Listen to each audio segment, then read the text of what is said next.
کیا تم خود کو ایکسپوز کرو گی کہ کسی فرضی کامران مرتضی کے حوالے سے یہاں آئی ہو؟ بے شک میں اعتراف کروں گی۔ یہ کیا حماقت ہے؟ اس طرح تو مراد جیل چلا جائے گا، تمہیں بھی حراست میں لیا جائے گا۔ ہمارے ملک کے سفارت خانے کے افسران بھی ہمارا محاسبہ کریں گے۔ کامی، آدمی ڈرتا ہے تو پھر ڈرتا ہی رہ جاتا ہے۔ پہلے میں ڈرتی تھی کہ اپنے ملک میں رہ کر تم سے کس طرح جدا رہوں گی، لیکن یہاں آ کر تمہارے قریب رہ کر بھی تم سے الگ رہنے لگی تو حوصلہ پیدا ہو گیا۔ اب میں تم سے الگ ہوں، اپنے حقوق کے لیے جدوجہد کر رہی ہوں۔ اس طرح مجھ میں واپس جانے کا حوصلہ پیدا ہو گیا ہے۔ تم کچھ زیادہ ہی حوصلہ مند ہوتی جا رہی ہو۔ چپ چاپ جانے کا فیصلہ ہی کر لیا ہے تو یہاں اپنے بارے میں انکشاف کیوں کرو گی؟ اس لیے کہ ہماری غلطی آئندہ کوئی دوسرا نہ دہرائے۔ یہاں قانون کے محافظوں کو معلوم ہو جائے کہ ایسا بھی فراڈ ہوتا ہے۔ اس کا مطلب یہ ہے کہ تم دوسرے ایشیائیوں کے لیے راستہ بند کر رہی ہو، ایسا راستہ جو اخلاقی پستی کی طرف لے جاتا ہو اسے بند کر دینا چاہیے۔ یہ راستہ یوں بھی بند کر سکتی ہو کہ چپ چاپ یہاں سے واپس چلی جاؤ، وہاں جا کر اخبارات میں لکھو کہ میاں بیوی مجبور ہو کر فرضی میاں کا چکر چلاتے ہیں اور اس کے نام سے، اس کے حوالے سے اپنی بیوی کو لندن بلاتے ہیں۔ تم مجھے واپس جا کر تحریری طور پر جہاد کا مشورہ دے رہے ہو، جبکہ یہاں ہزاروں عورتیں اور مرد عملی طور پر مظاہرہ کرنا چاہتے ہیں۔ میں مانتی ہوں تحریری جہاد بڑی اہمیت کا حامل ہے، لیکن عملی جہاد کا موقع آئے تو قلم کاروں کو بھی اس صف میں شامل ہونا چاہیے، اور میں شامل ہو رہی ہوں۔ یعنی تم اپنی غلطی کی تشہیر کر کے ہی رہو گی۔ یہ صرف میری یا تمہاری غلطی نہیں ہے، ایک مسلمان یا ایک پاکستانی کی غلطی نہیں ہے، یہ انسانی غلطی ہے۔ ایسی غلطیاں ہندوستان کے لوگ بھی کرتے ہیں، برما، بنگلہ دیش اور سری لنکا کے لوگ بھی کرتے ہیں۔ صفحہ نمبر 213۔ ایشیا کے کتنے ہی ممالک کے لوگ اس لیے ایسا کرتے ہیں کہ وہ انسان ہیں۔ کبھی نادانستہ یا بحالت مجبوری کوئی غلطی ہو جائے تو وہ قابل معافی ہے، لہٰذا اس غلطی کے نقصان دہ نتائج کی تشہیر کی جائے، لوگوں کو بتایا جائے کہ ہم نے جو کیا ہے اسے کوئی نہ دہرائے۔ اگر کوئی دہرائے گا اور اس خوش فہمی میں مبتلا رہ کر غلطیوں کو چھپائے گا کہ چھپانے سے اپنی عزت اور اپنے ملک کا وقار قائم رہے گا، تو یہ بڑی حماقت ہوگی۔ چھپانے سے بات نہیں بنتی۔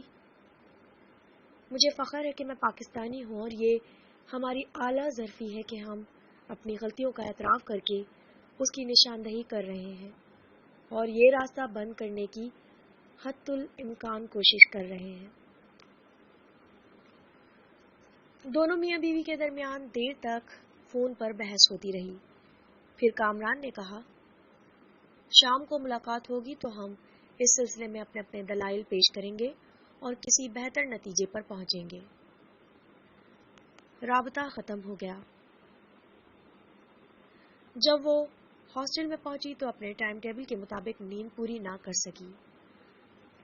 شکنتلا نے بتایا، ابھی پریس کلب میں ایک میٹنگ ہے، ہماری معلومات کے مطابق جتنی عورتیں، مرد اور بچے امیگریشن قوانین سے بری طرح متاثر ہو رہے ہیں ان کے بیانات کل کے اخبارات میں شائع ہوں گے۔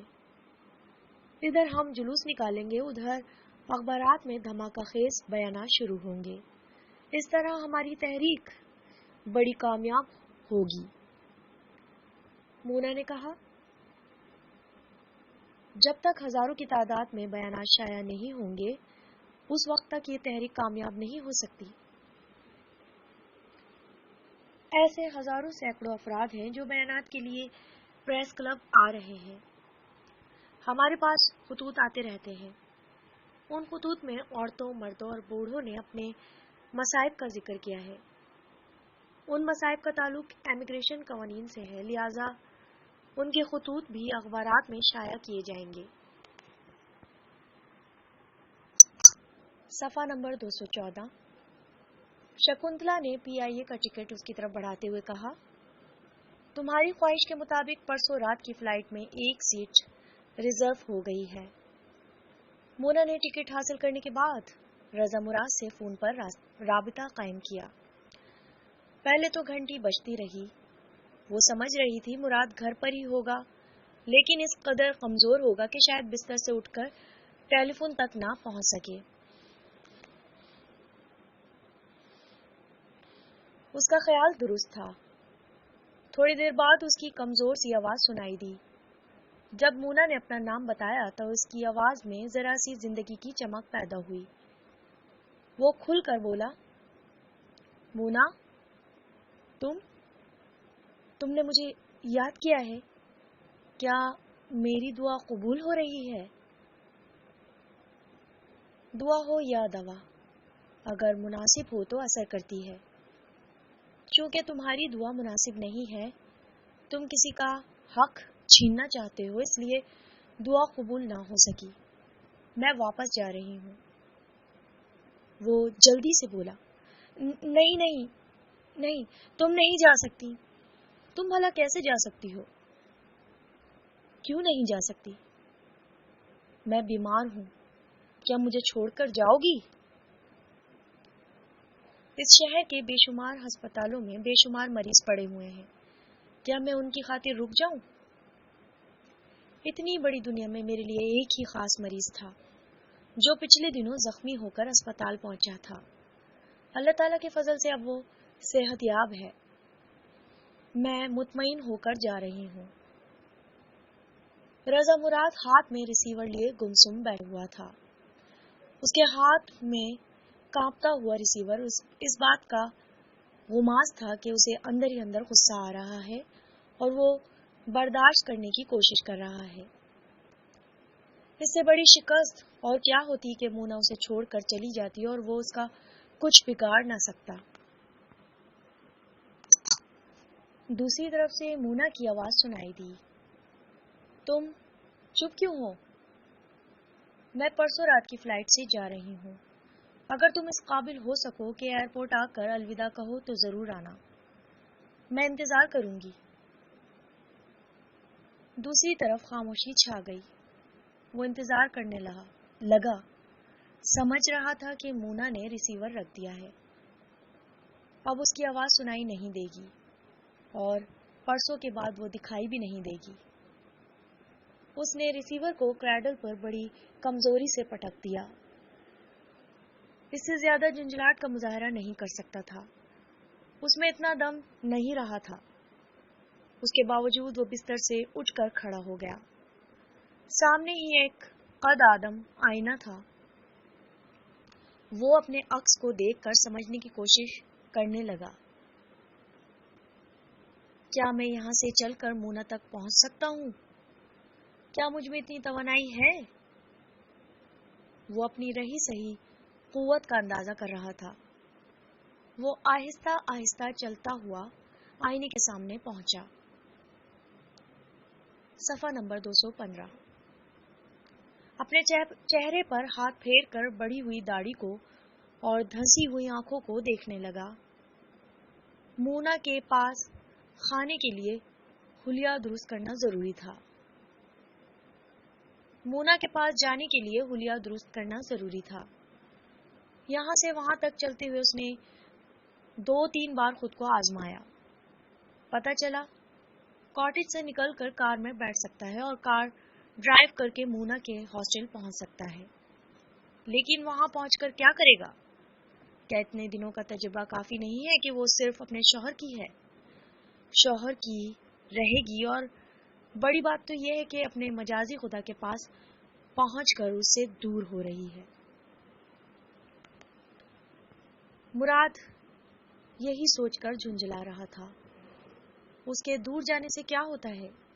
کامران پاکستان پہنچ کر اس سے مل سکتا ہے، لیکن وہ نہیں مل سکے گا۔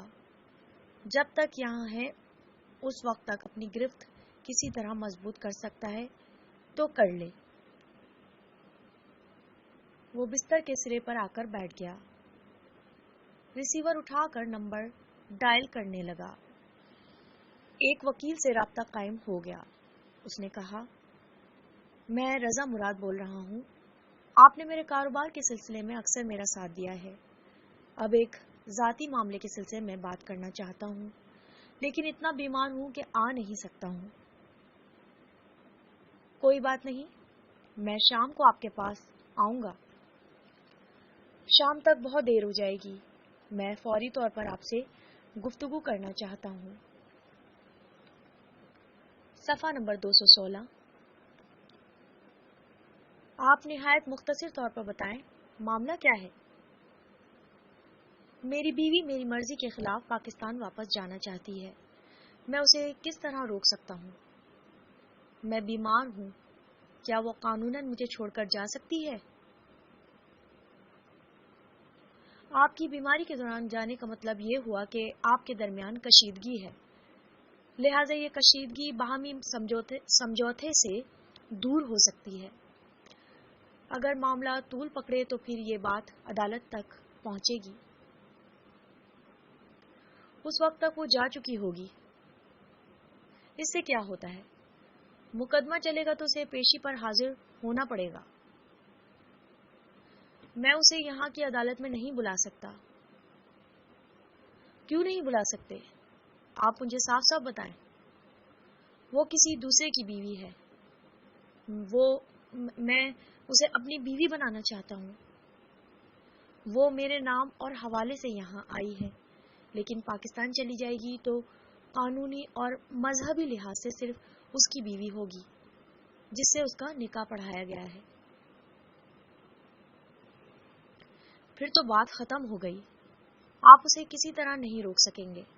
اگر آپ نے زبردستی کی اور اس نے آپ کے خلاف بیانات دیے تو آپ آہنی سلاخوں کے پیچھے ہوں گے، کیونکہ آپ نے پرائی بیوی کو اپنے نام اور حوالے سے بلا کر یہاں کے امیگریشن قوانین کی نفی کی ہے۔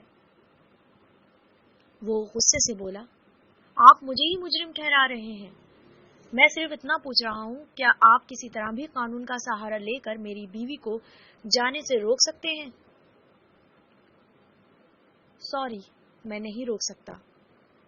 وہ غصے سے پھٹ پڑا، ایک دم سے دھاڑ کر بولا، تم بکواس کرتے ہو، تم وکالت نہیں کرتے، گھاس کاٹتے ہو۔ To hell with you. اس نے پھر ریسیور پر رکھ دیا، اور تو کچھ اس کے آس پاس نہیں تھا، سارا غصہ ریسیور پر اتار رہا تھا۔ یہ فطری امر ہے کہ آدمی غصے کی حالت میں کھڑا ہوا ہو تو ساکت نہیں رہ سکتا۔ صفحہ نمبر 217۔ بے اختیار ٹہلنے لگتا ہے۔ وہ ٹہلتا ہوا بستر کے آئینے کی طرف گیا، پھر وہاں سے واپس آیا تو یکلخت خیال آیا کہ بیمار ہے، کمزور ہے، ناتواں ہے، چلنے پھرنے کے قابل نہیں ہے۔ وہ دھپ سے بستر پر بیٹھ گیا، یوں ہانپنے لگا جیسے دور سے دوڑتا آ رہا ہو۔ تھوڑی دیر تک وہ یوں ہی ہانپتا رہا اور سوچتا رہا، میں بہت کمزور ہو گیا ہوں، اس طرح غصہ کھا کر اسے زور زبردستی سے روک نہیں سکتا، مجھے عقل سے کام لینا چاہیے۔ اسی وقت ملازم نے آ کر کہا، جناب، آپ کے لیے سوپ تیار ہے، لے آؤں؟ وہ جھنجھلا کر جواب دینا چاہتا تھا، پھر چپ ہو گیا، اپنے غصے کو ضبط کرتے ہوئے بولا، میں ابھی نہیں پیوں گا۔ جناب، ڈاکٹر صاحب نے تاکید کی ہے، آپ کو ضرور کچھ کھانا پینا چاہیے، ورنہ آپ چلنے پھرنے کے قابل۔ اس نے گھور کر ملازم کو دیکھا، وہ کہتے چپ ہو گیا، لیکن مراد سوچ رہا تھا، یہ درست کہتا ہے، مجھے چلنے پھرنے کے قابل ہونا چاہیے، زیادہ سے زیادہ کھانا پینا چاہیے۔ پھر اس نے کہا، اچھی بات ہے، لے آؤ۔ اس نے فون کے ذریعے ڈاکٹر ہنٹر سے رابطہ قائم کرنے کے بعد پوچھا، کیا تم جانتے ہو کہ وہ جا رہی ہے؟